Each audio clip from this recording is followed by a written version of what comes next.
Welcome to this week's edition of Browns Insider on cleveland.com alongside Branson Wright and Mary Kay Cabot.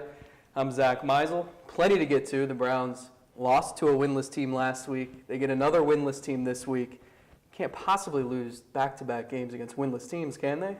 Oh my gosh, could you imagine? The sky is already falling right now that they lost to the 0-6 Jaguars. If they lose to the 0-6 Raiders, I cannot even imagine. But this one's at home, and I think they learned their lesson last week, and I think they will come out a little bit more ready for this game. So, Branson, let me ask you this. They were 3-2 coming off a great win against Pittsburgh. The city's behind them. Everyone's pumped up. Brian Hoyer is the greatest quarterback in NFL history. They have 3 games against Jacksonville, Oakland, and Tampa Bay, all winnable. Everyone's anointing them as 6-2. Everyone thought they would beat Jacksonville without problem. Now what? SOB, same old Browns. That's definitely what came to mind when they lost that game. And I think it was anyway they were going to lose to Jacksonville. And here they are against Oakland, another 0-6 team, and another rookie quarterback. So I don't want to say deja vu all over again, even though it's in Cleveland, but just that little birdie is on the back of your head just saying, you know what, maybe this team isn't what we thought they were, but they can't lose to Oakland. Or maybe they are what we thought they were. That's true. That's true. Do you think it's a matter of they got overly eager about the 3 games ahead of them? Do you think it's just a hangover effect after the Pittsburgh game? Are they just not as good as we thought they were? You know what? It's a combination of a lot of those things, but I think what happened is I think that the Jaguars and Gus Bradley had a great game plan for the Cleveland Browns. I think they came in determined to shut down that run, to take away the play action, and then, they just weren't peaking, in the backfield. They were staying true, to covering and to dropping a linebacker. They didn't always bite on the play fake. But when the plays were there, Brian Hoyer was rushing his throws. And that was part of it too. Because they were shutting down the run, they were able to rush the way that they wanted to. And this is a good rushing team. They were second in the NFL with 19 sacks. So I think Gus Bradley, who came from the Super Bowl defending champion Seahawks a couple of years ago, I really think that he just had a great game plan, and then couple that with the fact that, hey, Denard Robinson, that hair was flying around like it did back in college. He just kind of came out of nowhere and killed the run defense. It's not often you see Denard Robinson beat up on a team from Ohio. Branson, let me ask you this. You've got Ben Tate, you've got Isaiah Crowell, you've got Terrence West. These 3 guys who have all had success this season, but all of them have said, well, 3 might be a crowd. What do you do if you're the Browns? And I know Mike-Pettine said he's going to evaluate that throughout the week, but it seems like they might have too good of a problem there. It is. It's some say it's a good problem to have, but I think 3 backs is a bit much. I don't know. It was Terrence West a couple games ago. Was it Mary Kay where he was suspended or they sat him down a little bit for whatever reason? He was inactive against Pittsburgh, which was a curious thing since he had rushed for 100 yards against them the time before. Exactly. So I think they have to make a decision what they're going to do moving forward. I mean, not just this week, but I think for the season and even for next year. 3 backs is a bit much. A running back, you have to have rhythm. You have to have some rhythm. I mean, running backs would just want one guy, and I'm sure Tate would he'd just be the main guy all the time. But if you have at least 2 good backs, you want to use them. 3, I think, is a bit too much. You know what? I was asking Ben Tate about that today, and it's not just that the running backs themselves need to get warmed up, but he made a very good point in that they need to know what the tendencies of the defense are. So it's not just that you're kind of going back to the bench and you're getting called. It's that you don't know how the linebackers are flowing and who's doing what in certain situations. So I thought that was kind of cool. They entered the Jacksonville game with one of the best rush offenses in the league. You had Tate go 18 carries for 36 yards. West had 5 carries for 8 yards. Crowell had 7 carries for 18 yards. Clearly something has to change. If you're Mike Pettine and the Browns, what would you do? Well, the first thing that I would do is go to 2 of those backs, okay? Because I do think there is something to be said for the fact that they aren't getting into the flow of the game.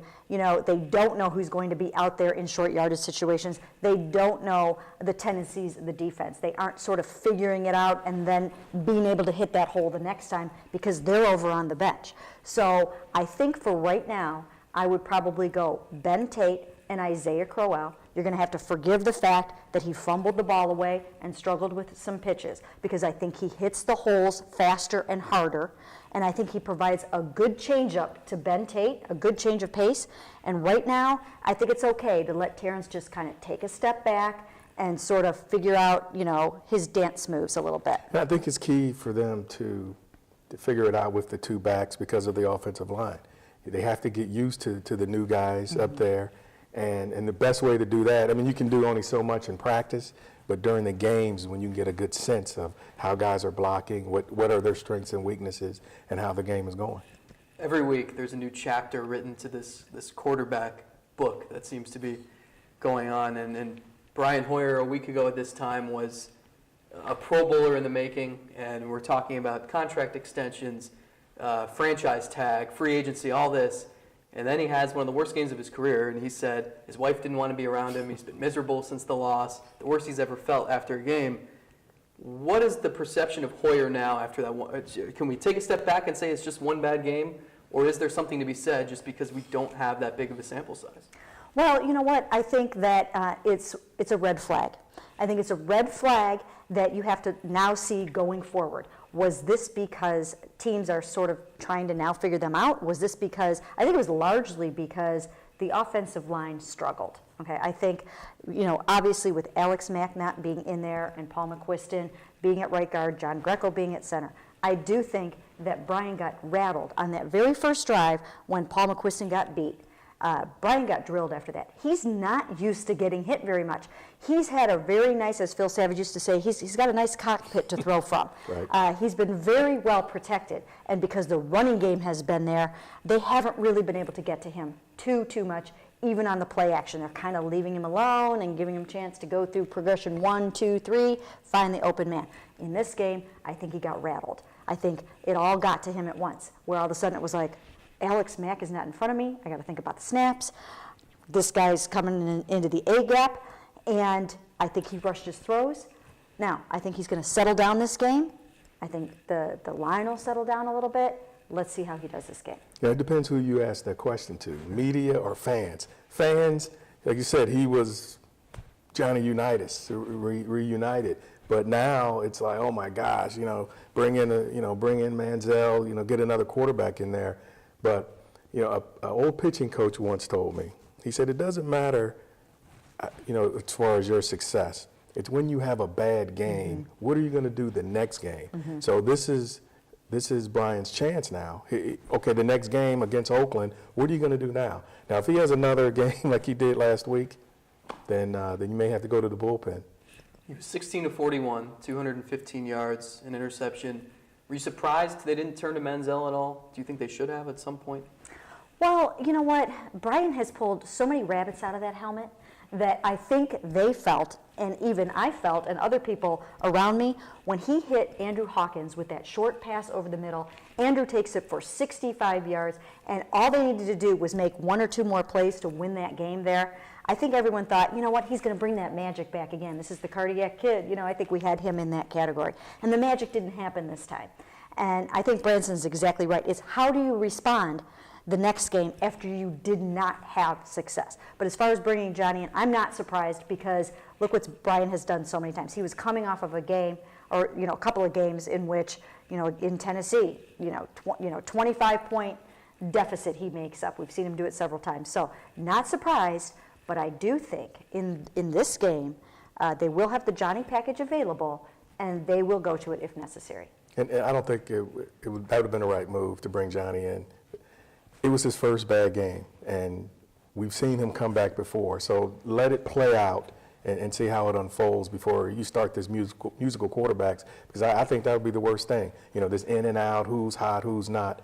Let it play itself out. Do you think the contract talk is a distraction at all? You know what? I think it can be. I think it can be a little bit. The thing that we all need to remember about Brian Hoyer is, we keep talking about these rookie quarterbacks in Blake Bortles and Derek Carr, but essentially Brian Hoyer is a rookie too. He's only started 10 NFL games, so you're still basically in your rookie year. And if we all think that he's going to have the mental makeup right now of a 5-year veteran or a 6-year veteran where you're not going to let, I mean, he's in his hometown too. So everything is magnified. You're trying to succeed in your hometown. I've seen plenty of guys try to do it before, and it's a tough thing. We've seen coaches try to do it. We've seen players try to do it. It adds an extra layer of pressure because you feel like you have your hometown on your back. So I do think contract talk can get to you. I do think talk of all the success and how good he is can seep in a little bit. And he even admitted that a little bit today. He said, you know, if you're going to take a little peek at what they're saying about you when you're doing well, you've got to be willing to take a peek when you're not doing well. So if he does struggle this weekend, then do you turn to Johnny? And would it make sense to do that against a team like Oakland with Tampa Bay next week, as opposed to later in the season when the schedule gets tougher? I think it depends when he struggles. It depends if he struggles or where he would struggle. I mean, if it's the first quarter, if he looked like he did last time, then maybe at halftime you make a change.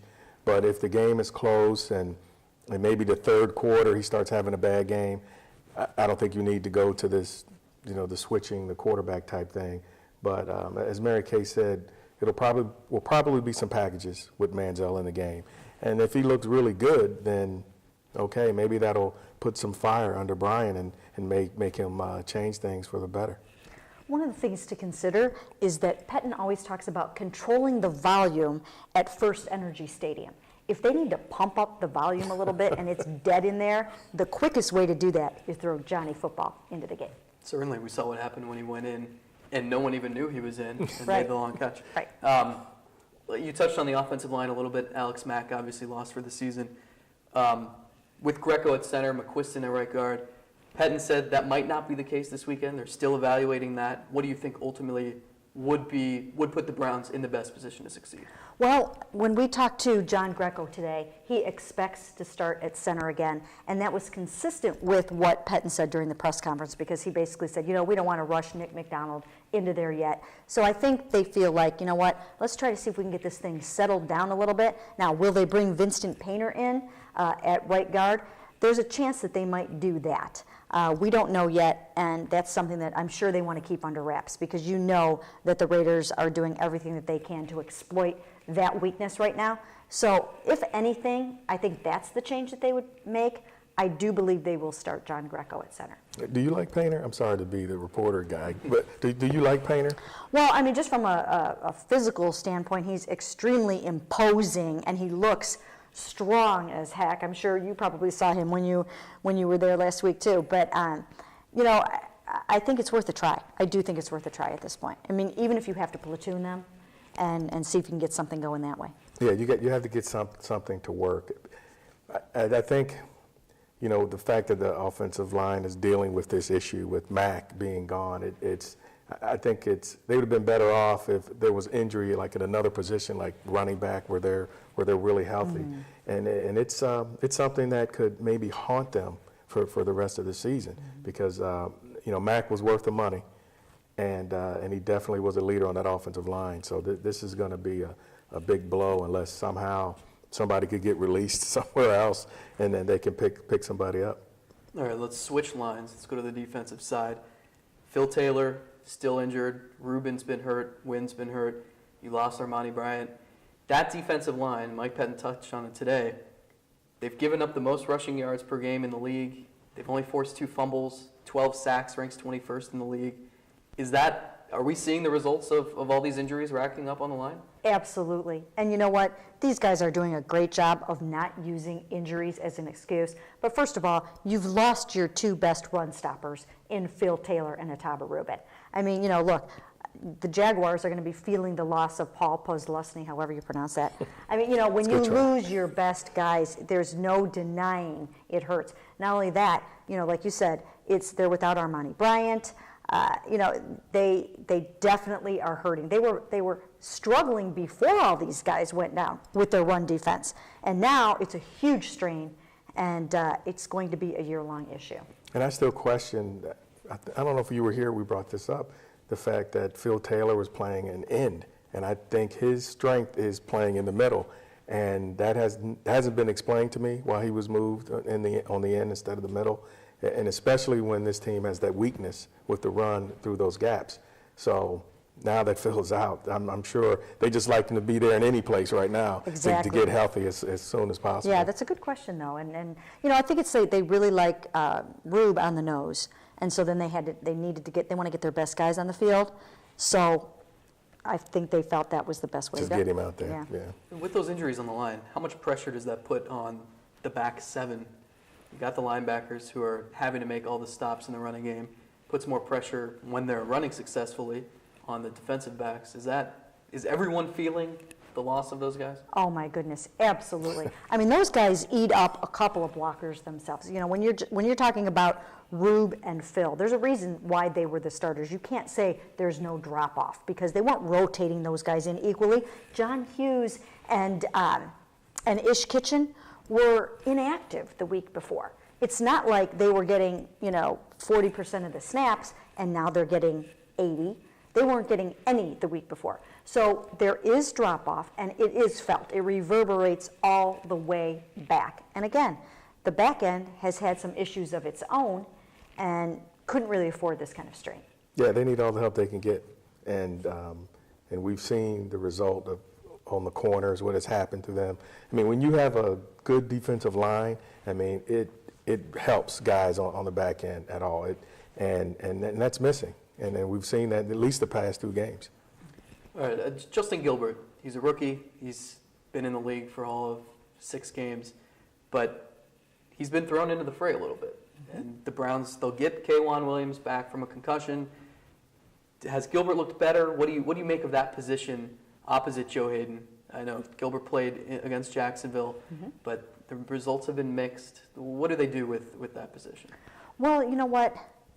Justin Gilbert had a better game in Jacksonville than he's had in a while. So that helps. He's going in the right direction because for a long time, he was going in the wrong direction. We saw him start out with 59 snaps against the Steelers, and that progressively got all the way down to 9 snaps. And the only reason why he got back in there is because K'Wan got the concussion. So it was an opportunity for him. If K'Wan hadn't gotten the concussion, who knows how much playing time Justin Gilbert would be getting as we're going along here. So it was almost a little silver lining for him that K'Wan had the concussion. It gave him an opportunity to go in there and to get a little confidence, because that's what he needs right now. He needs confidence. He needs to make a few plays. And he did that, and now he can build on that a little bit. All right, the Browns get Oakland. They get them at home, comfy, cozy confines of First Energy Stadium. Can they possibly lose a second straight game? I mean, what's your... Is this prediction time? What's your... kind of, we'll ease into it. What's your thought process after a game like that when you go into a place expecting to win, you're a 5-point favorite, and you lose by 18? What does that make the mood like the following week? This is your Raiders guy right here. Yeah, I know, and people know I'm a Raiders guy, but How are you going to answer this one? Has that been tough for you? no, not really. When we went to Oakland, it was a couple years ago. Yep. And T.J. Ward said, "We're going to beat your Raiders," and they did. but this is what's tough as far as the Browns. I didn't think there was any way they were going to lose to Jacksonville. Right. Just no way. They're going to get on a roll. And as everyone was thinking, 6-2. They're going to be 6-2 going into the Bengals. There is no way. I'm saying it again. They're going to lose to the Raiders at home. They're at home. I mean, what Jacksonville did well, the Raiders don't do well. Their defensive line, they're not putting pressure. Their defensive line's not stopping the run. So this is the game that the Browns get back on track, if you will. Yeah, I agree. I But think I said that those 19 sacks, that was a good pressuring team last week, and the house of cards kind of fell from there. So if Oakland, now, hey, if they can copy the blueprint, then maybe they'll be on But you have to have the something. talent to But you copy have the to be blueprint. able to do that. Can they do it? We're going to have to start calling this the Branson Wright kiss of death. Mike Pettine lauded Derek Carr, the rookie quarterback for Oakland.